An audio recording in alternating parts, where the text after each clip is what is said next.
How to add your own songs in Instagram story.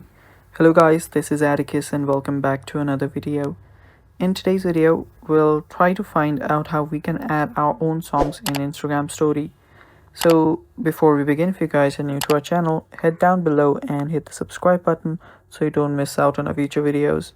Also press the bell icon so you get notified when we release our new videos. So let's begin.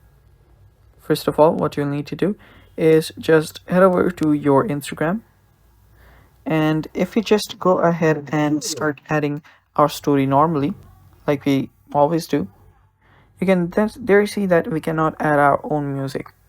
So you can see there are trending, there are original audios, there are saved audios, but not a place where we can add one ourselves. So in that case, what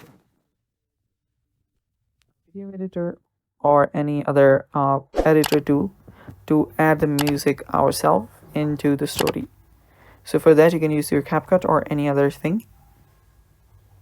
You can use whichever video or photo you want to edit.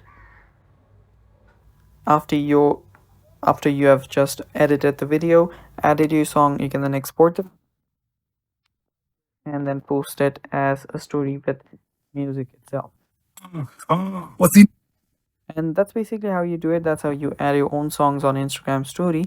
Thanks for watching. That's all for today's video, and if you're new to our channel, head down below and hit the subscribe button so you don't miss out on our future videos. Thanks for watching. Bye bye.